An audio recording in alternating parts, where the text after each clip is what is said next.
नमस्कार दोस्तों, दास्तान ज़िंदगी चैनल में आपका स्वागत है। हमारी आज की कहानी है पूस की रात, जो कि मुंशी प्रेमचंद जी द्वारा लिखी गई है। बहुत समय पहले की बात है। उत्तर भारत के एक गांव में हल्कू नाम का एक गरीब किसान रहता था। वह अपनी पत्नी मुन्नी के साथ रहता था। हल्कू किसी जिम्मेदार की ज़मीन पर खेती करता था। दिन रात मेहनत करने के बावजूद भी आमदनी कुछ खास नहीं थी। घर जैसे तैसे ही चल पाता था।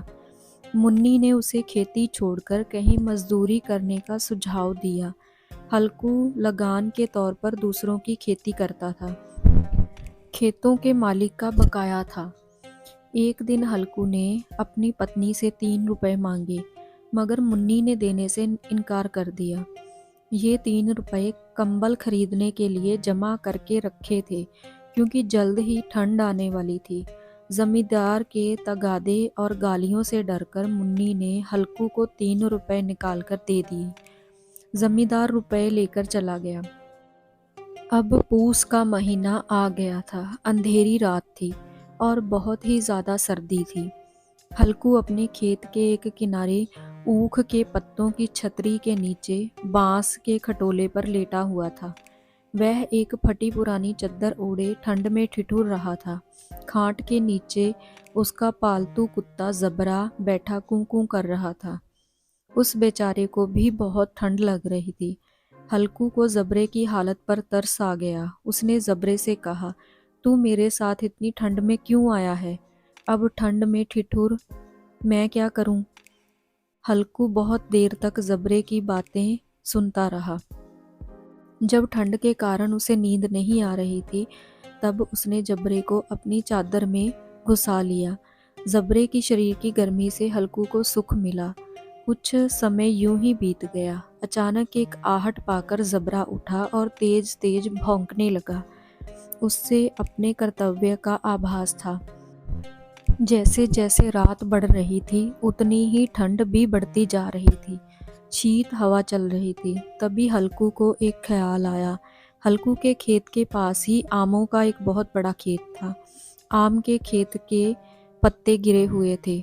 हल्कू ने सारे गिरे हुए पत्तों का ढेर बनाया और पास के अरहर के खेत में जाकर कई पौधे उखाड़ ले आया। उसे सुलगाया और अपने खेतों में आकर वहां के पत्तियों को भी सुलगाया। हल्कू और जबरा दोनों अलाव के पास बैठ गए। ठंड की असीम शक्ति पर विजय पाकर वह गर्व महसूस कर रहे थे। वह वही चद्दर ओढ़कर सो गया। उसी समय नजदीक में आहट पाकर जबरा फिर भौंकने लगा। नील गायों का एक बड़ा सा झुंड खेत में आया था। उनके कूदने दौड़ने की आवाजें सुनाई दे रही थी। कुछ समय बाद ऐसा सुनाई पड़ा मानो वे खेत में जैसे चल रही हों। जबरा तो भौंकता रहा, फिर भी हल्कू को उठने का मन नहीं हुआ। नील गायों ने खेत का सफाया कर दिया।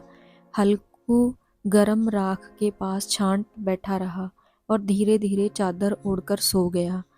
उधर नील गायों ने रात भर चरकर खेती की सारी फसल को बर्बाद कर दिया। सवेरे जब उसकी नींद खुली, उसकी आंखें फटी की फटी रह गईं। खेत सपाचट हो गया था। मुन्नी जैसे ही खेत में पहुंची, दंग रह गई। वह बोली, तुम यहाँ आकर सो गए और उधर सारा खेत का सत्यानाश हो गया। दोनों खेत के पास आ गए। मुन्नी ने उदास होकर कहा, अब मजदूरी करके पेट पालना पड़ेगा। हल्कू को इस बात से कुछ खास फर्क नहीं पड़ा। हल्कू ने कहा, कम से कम रात की ठंड से तो यहाँ सोना ना पड़ेगा। उसने यह बात बड़ी प्रसन्नता से कही। ऐसी खेती करने से तो मजदूरी करना ही आरामदायक है। मजदूरी करने में कम से कम इतना झंझट तो नहीं है। सो दोस्तों, आज की कहानी आपको कैसी लगी कमेंट बॉक्स में बताइएगा। ऐसी और कहानियाँ देखने के लिए चैनल को लाइक, सब्सक्राइब और शेयर करना ना भूलें। कुछ प्रेरणादायक कहानियों के लिंक डिस्क्रिप्शन बॉक्स में दिए गए हैं, उन्हें भी ज़रूर देखें। Thanks for watching.